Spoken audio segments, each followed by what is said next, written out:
Well, hello, and welcome to the MilVet Podcast. Your podcast hosts are Brendan Aronson, Tim Shaw, and Beau Higgins. We are military veterans, entrepreneurs, and investors. But most importantly, we strive to empower military service members, veterans, and their families. We believe that all veterans deserve a career that fires them up, a career in which you can learn, you can earn, and you can build a world-class network. On this podcast, we interview civilian and military veteran leaders who are incredible founders, writers, thinkers, and investors. My primary goal is to inspire you to achieve great things. Let's dive into today's episode. Well, hello, and welcome to another edition of the MilVet Podcast. I am your host, Beau Higgins, and I have the pleasure today to be joined by Jim Whaley from Mission Roll Call. For those that may not be familiar with the MilVet or just tuned into the podcast for the first time, the MilVet provides an executive platform, an executive pathway for veterans that are interested in opportunities in the private equity, venture capital, founder startup space.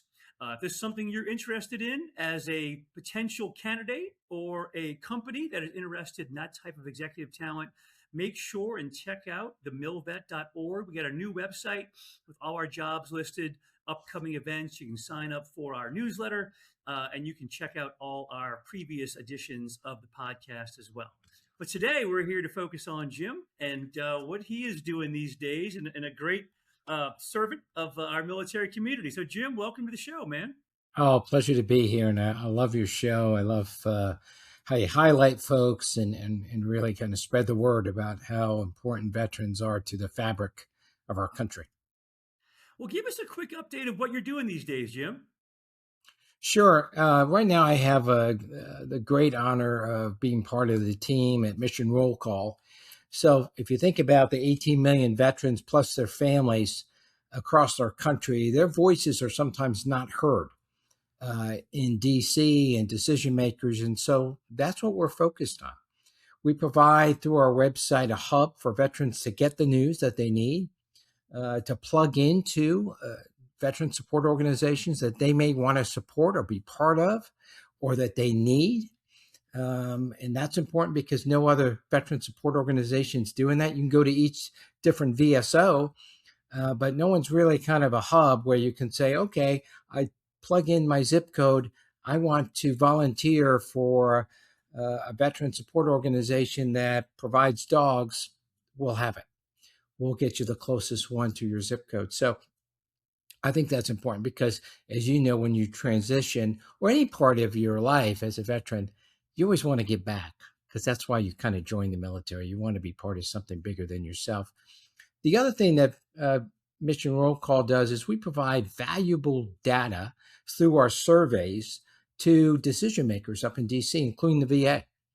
If you think about the latest Access Act that provides veterans the ability to get healthcare when and where and how they want, a large part of that was due to the information that we were providing the House Veterans Affairs Committee.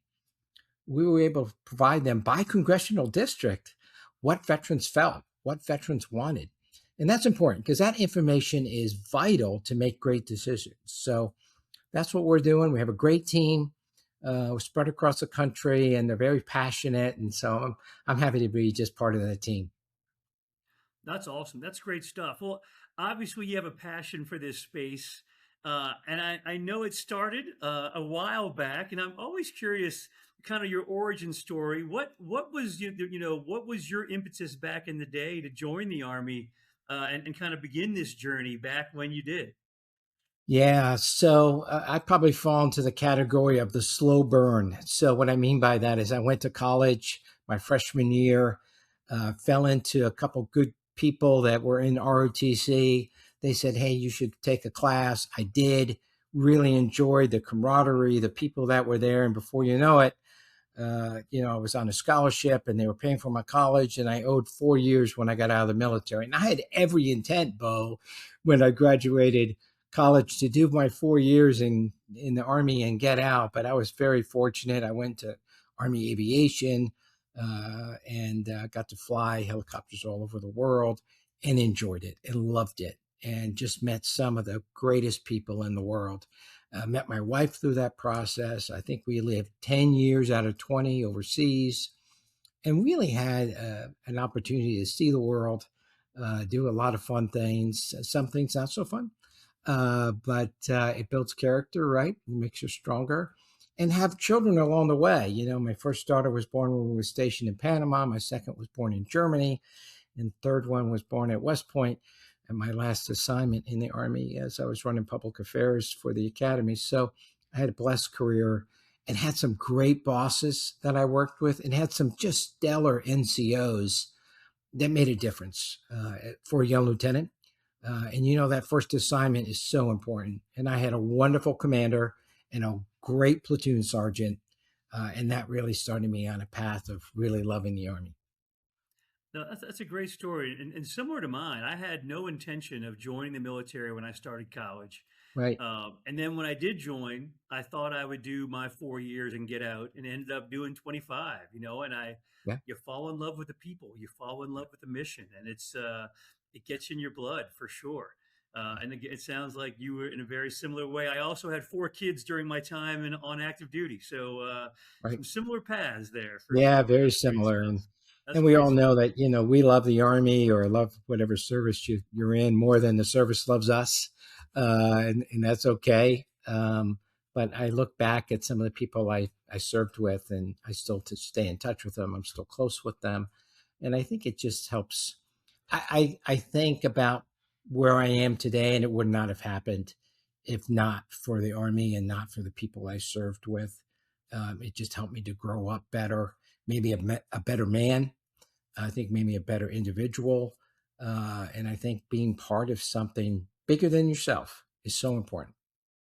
No doubt about it. And obviously, you're continuing to give back in that regard today based on those experiences. But I would like to talk a little bit about, you know, uh, just what was your transition like from the Army? What would kind of spurred you to decide to get out? Well, what was that like? And the kind of, again, we're not the youngest fellas in the world. Probably transition was different back Yeah. when we were getting out of the military than it is today, based on the resources that are available today. A lot Right. more available today. But what was your transition journey like? I was very fortunate because I was running public affairs for West Point during their bicentennial. So my job was to come up with the plan, the communications plan to really tell the West Point story to the nation during their 200th anniversary. So luckily, I had a wonderful boss in General Lennox. The superintendent of West Point allowed me to really have a wide field to throw the ball down. We had 24 books, 10 TV specials, won all kinds of awards, and really used that anniversary as a vehicle to communicate the importance of the academy to the nation, the history of the nation. And that really gave me contacts into the business world. And I had put together a committee of the top corporate communications people in the country to serve on a board to advise me as we were trying to figure out that plan and execute that plan. And that became my network.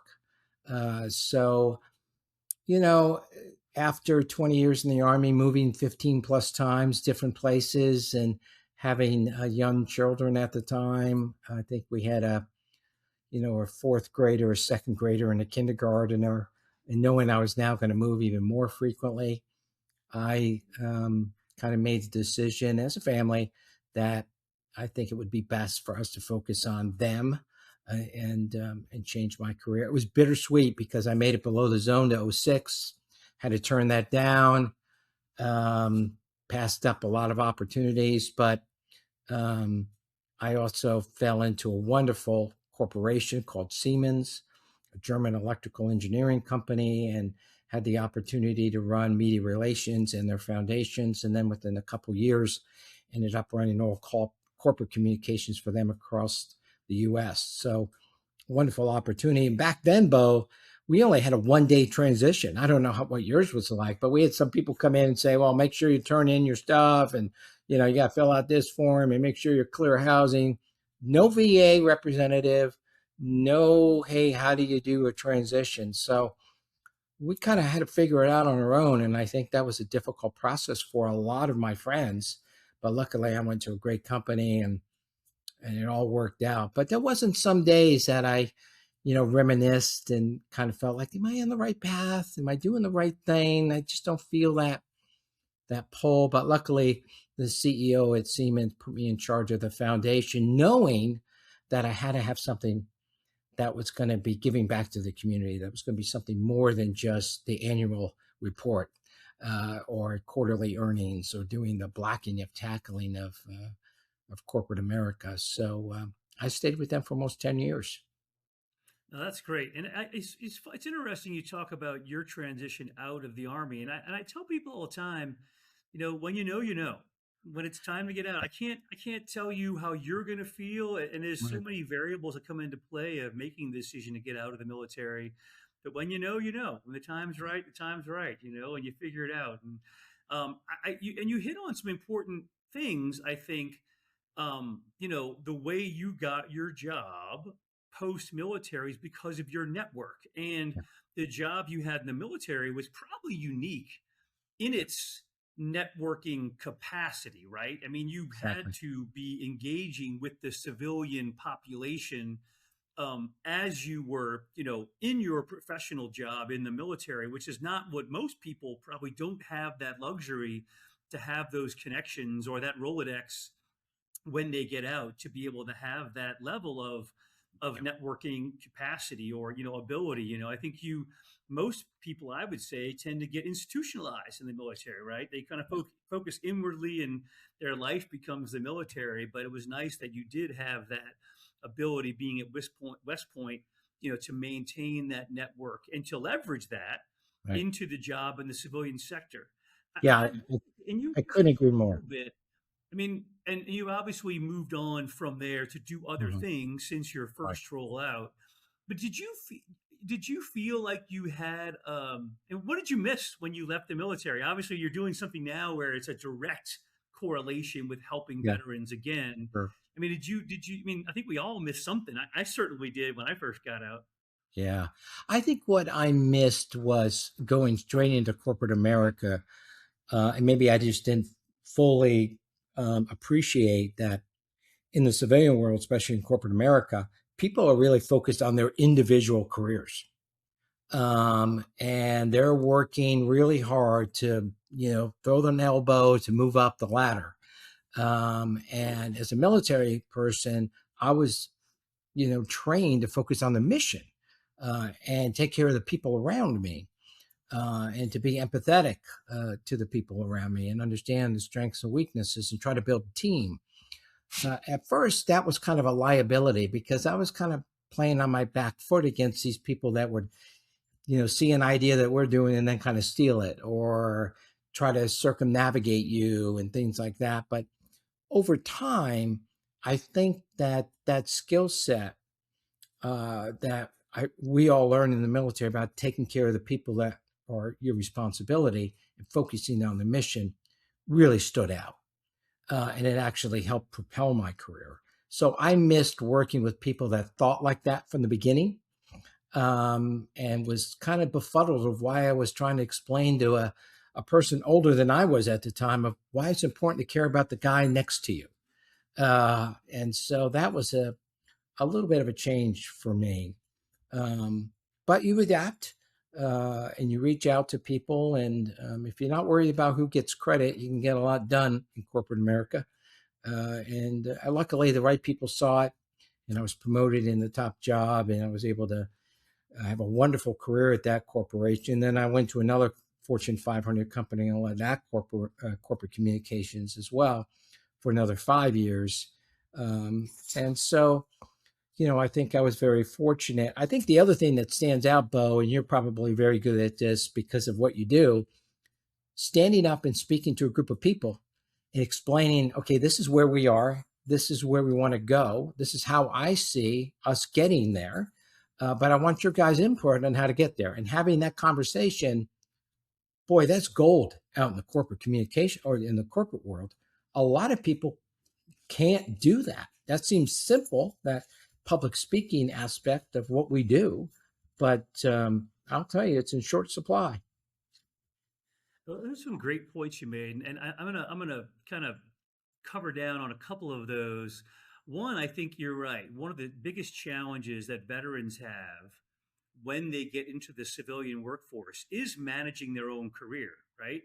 You get used to in the military, somebody's telling you what to do, right? Mhm. You know the rules of the game. If you do this thing in this time and go to this school and have this, evaluation, you're going to get promoted at this time. It's a pretty linear path to get Right. there.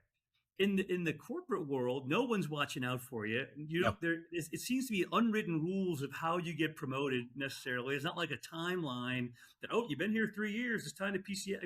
There's none of that. So I think I've seen veterans have a hard time owning their own career path I agree. as they get into these roles because they just are not used to it, and it takes them a minute to kind of figure out, let's say, how to play the game, but how things work to move forward and advance in the civilian world. Yeah, I think that's so important. I think there's a couple ways that people need to approach it. One is you can't be continually identifying yourself as a Marine or an Army officer or a naval officer when you make the transition.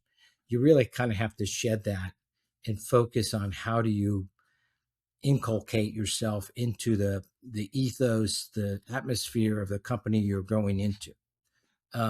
So you kind of have to redesign who you are. It doesn't mean you don't forget that and you don't let people know that you're proud about your service, but you don't focus on that. It's a new chapter. Look at it as a great learning opportunity and try to learn as much about the company as much as possible. Set up meetings with people adjacent and even organizations within the company that have nothing to do with what you do. So if you go into sales, you're probably thinking, I don't need to know how HR works. Yes, you do. Sit down with them, say, hey, listen, I just want to learn a little bit about what you do. They will appreciate that and they will take that meeting. And so will the finance people, and so will the R&D people. So do that. The second thing is make yourself indispensable to the organization. Ask your boss, what are the jobs? What are the things that you think need to get done that haven't been getting done? Give me the hard ones. Give me something that nobody else wants to do, and try to anticipate what your boss needs. Right? I mean, we kind of do that in the military and forget that in the corporate world because we're just kind of waiting on, doing your job. But if you can make your bosses and their boss job easier by anticipating what they need, maybe they're on a trip and you say, hey, listen, when you're there, we have a big customer. I put together this dossier on them. Here's some things that you need to talk to them about that I'd recommend that you reach out to them about, or this or that or that. I think that's important. And then I guess the other thing is you need to be the easiest person to work with. If you make yourself the easiest person to work with and try to help others and listen more than you speak, I mean, there's a God-given reason why we have two ears and one mouth. We should be listening twice as much than we speak, especially in the corporate world. You don't need to tell them everything you think. Listen.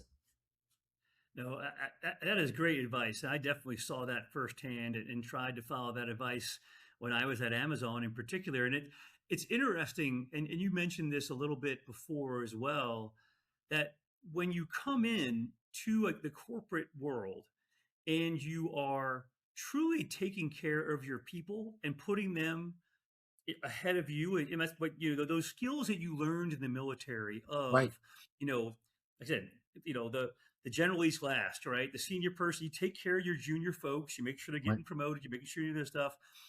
In the military, we take that for granted. In the corporate world, I found my junior people were like, at first they were like, what's his angle? Why is he doing this? Right. Right. Why is he There's got to caring be about me? something there. Yeah, I really care. Like they took a Right. while to really believe that I was doing it for Yeah. legitimate reasons. It was very interesting. Like, oh, this is how I lead. This is what I Yeah. do, and it just was like so foreign to them. Instead of throwing elbows, going Yeah. out there and listening and taking care of them and trying to understand what their problems were, whether it's your boss or your subordinate, it's just that approach goes a Mhm. long way, but it does take a little while for them to appreciate it because they're not used to it oftentimes. And I Right. thought it was very fascinating. Yeah, I couldn't agree more. And I think What we're trying to do, and that dovetails great because one of the things we try to do on Mission Roll Call is provide veterans with different tools to think about how you do this transition. So we have a YouTube page that talks about some of these things that's helpful. How to set up your finances when you get out, how to network, all those things that are important. And I think in the military in particular, networking always seems to like have a bad name. People like very like, "Oh, I don't want to do that. I don't want to talk about myself." Networking is not talking about yourself. Networking is, if you look at it as an opportunity to learn, look at it as a classroom. I'm reaching out to people to understand what they're doing, what they may need, what challenges they have. And if you put that at the hierarchy, you're going to do well because you'll stand out because you can ask the right questions, but you got to know the right questions to ask. Um, Networking isn't passing out business cards looking for a job. Networking is about expanding your knowledge in different organizations and making contact and find something that you can relate with that person on. Maybe you both are beekeepers. I don't know. Maybe you both went to the same university. And then I think the second piece to networking is the follow up. You might meet a lot of great people and get some cards, and people go, "Okay, this is great, wonderful. I made some good contacts." 3 or 4 days later, you can't find those cards. You don't know where you put them, or you didn't do anything with it. As soon as you finish a networking event or meeting anybody, send them a note and make it personalized about something you talked about, because that will show that person that you listened. And at the end of the day, everybody wants to be listened to. And if you can hone that skill, you'll stand out. That's the whole premise of Mission Roll Call. We listen to veterans, and then we take what we heard and we bring that to Congress, Senate, the media, other VSOs. We don't filter it. We don't put a spin on it. We don't try to politicize it. We just listen. And that goes a long way. No, everything you hit there, I think, is spot on. And I'm curious, how did Mission Roll Call get on your radar? How did this chapter of your life kind Yes. of unfold? Because it's an interesting place. Obviously, you stayed connected to the military and had a passion for giving back all through your civilian career. But how did this, most recent chapter come about? Yeah. So after I finished that, so I did 10 years at Siemens, 5 years at Sealed Air. People probably go, "What's Sealed Air?" It was the largest packaging company in the world at the time. It was bubble wrap. A very interesting company that was on the cutting edge of science on everything on the outside aisle of a grocery store. They did plus big industrial things as well. So it was a fun job. And then after that, I worked at the USO, ran North Carolina and then the Southeast. So I went right back into nonprofit full time to support active duty military. I just got a call out of the blue. It's the first time I had gotten a job that I didn't kind of network myself into or know somebody, and they called me. This was from a headhunter directly, and they somehow got my name. And Bernie Marcus at the time, the founder of Home Depot, wanted somebody that had a lot of military experience, had a corporate communications experience, and knew a little bit about how nonprofits work.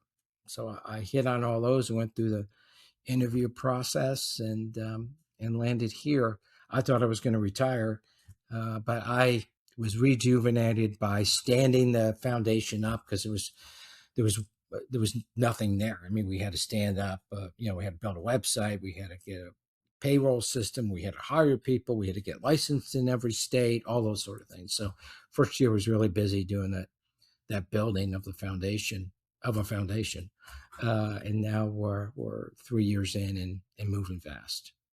That's awesome. No, that's a great story. And I was curious what the impetus to stand up mission roll call was, or kind of what the founding concept was. But I understand what but where it came from, maybe the kernel of the idea. Yeah. I mean, again, as someone I'm personally involved, very very closely involved with Travis Manion Foundation. He was one of my Oh, great Marines, so I know the organization. origin story. I mean, I think the origin story is important because Yeah. you sometimes see VSOs that can lose sight of where they came Oh, from yeah. in time. Yeah. So it's very important to keep that origin story. You know, don't lose focus of what the mission is, right? What you're trying to accomplish. Because if you start doing too many things, you end up doing nothing. I think is one of the Yeah. challenges, right? So Well, and I think how do you maintain that? Yeah. I think every foundation, majority of foundations need to come to the game knowing or thinking they should not be around forever. They should do their mission and then go away. That these foundations that morph into other things over time really becomes kind of self-fulfilling job kind of thing. I think a foundation should be focused, do its mission, and if that mission expands, expand. But if you've done your mission, then you need to move on.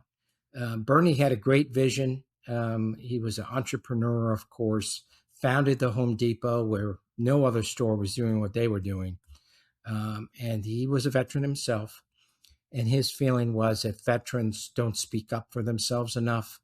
Their stories are not getting out. They're not getting taken care of. People in DC aren't listening to what veterans wanted. So he wanted an organization that was going to advocate for veterans and their families and do it at scale. And so we've used the power of social media as well as content delivery, as well as polling information and detailed surveys to really get the word out. And we've been very successful. We've been very influential in 6 bills this year alone.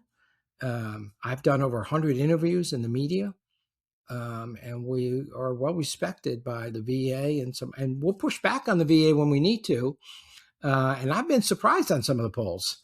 So we don't filter it. And as you know, Beau, there's a lot of organizations that do. They're at the grassroots level, and then it goes to the state level, and then it goes to regional level, and then it goes to a multinational or the national level. And by the time it gets all the way up there, it's completely changed. It doesn't even look like what the guy and gals wanted in Iowa when it gets to DC. We're not like that. Purely unfiltered, and that's resonating with people. And we don't charge foreign membership, so that's another big reason that we've been so successful. And I love all of that. And I'm curious, for those out there that listen to the podcast and maybe have never heard of Mission Roll Call or are interested in learning more, what do you want to leave with those veterans out there as far as, where they find more information? What should they come to you for? What is, if there's what's your bumper sticker? I guess maybe we should say for the veterans out there that may be listening and are not familiar with what y'all are doing. That's a great question. I would say sound off. We want to hear what you have to say. Your voice is important. There's 18 million veterans in our country. And when you think about their spouses and dependents and immediate family members, you're talking about 30 to 40 million people. That's a sizable voting block. That's a sizable group of people whose voice should be heard. And now it's all decentralized and it's filtered and it goes to different organizations. Taking a survey and sharing it takes 5 minutes on our website. So first, go to our website if you want to find out what's going on with us. Google us; you'll see a whole bunch of media stuff that we're doing and things that we're supporting and things that we're talking about in the media. And find maybe if you're a veteran and you're saying, well, I kind of feel like I need to get involved with another organization. We have over 100 different veteran support organizations on our website that you can go to and volunteer for or donate to or be supportive of or maybe get involved with, or maybe you need it, right? Maybe you need help making a transition. We have organizations that are on our website that can help you with that. And so we really want to be a hub for veterans, and we want their voices to be heard. And I can tell you it's working. Right now, we're asked to provide information to the House Veterans Affairs Committee and the Senate Veterans Affairs Committee on important legislation before they even write the bill. So that is a diametric change compared to any other organization that they'll come up with a bill and then send it to those organizations to opine about it. We're in the process of giving them and say, well, listen, veterans really want this. This is what our polling says here about that. And they go, oh, okay, we didn't know that. And so I think that's important. And so it doesn't have to be a volatile, aggressive relationship with the VA or some of the congressmen. And let's face it, I don't agree with everything the VA does. I don't agree with everything that the SVAC or HVAC does. But it doesn't mean that we can't work together and find solutions to important problems. And I think that's why it's so important for veterans to go to the website, take a survey, let their voice be heard. Like I said, 18 million veterans, only half of those veterans are associated with the VA or any VSO. So that means 50% of the voices aren't really being heard. And to me, that is a missed opportunity. That's a great message. And as we wrap up, I'll ask my final question for you. And I like to ask this to every one of my guests that I bring on. If we come back and interview you, Jim, in 3 years from now, where do you hope Mission Roll Call will be, or what you will have accomplished, or what kind of a metrics you would want to see, if we came back here 3 years from now? Wow. Well, the first thing that comes to mind is that we will end veteran homelessness. I know that's a bold goal. I don't want to reduce it. I want to end it. And of course, we want to end veteran suicide. And the only way we do that is to work together across the spectrum of VSOs and the government and other organizations getting involved. Those numbers are drastically too high. And I'll just say that we don't even know how many veterans are really homeless. You Google it, it'll say anywhere from 30 to 50,000, but I will tell you it's much higher than that because it's only done by a point in time survey. That means one day, one night, a year, volunteers go out with clipboards and count people. That's how it's done. That's not scientific. Some states don't consider you living in a tent as homeless. Some states don't consider you living in a car as homeless. So that is a scourge that needs to go away. So I would love to be able to say we have ended veteran homelessness. And then I hope to retire and enjoy my retirement and close Mission Roll Call. Sounds great to me, man. I love it. Well, hey, thank you so much for the time today. I really appreciate you sharing a little bit about your background, obviously the great things that Mission Roll Call is doing, and your journey to get from there through corporate America to giving back again in the VSO space. So thanks for your time, and hopefully our paths will cross soon again. I can't wait to see what the accomplishments y'all have made 3 years from now. Thank you, Beau, and same to you.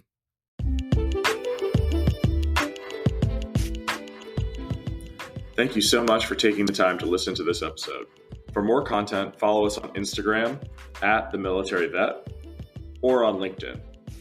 Join us at an upcoming event or learn more on our website, TheMilVet.org.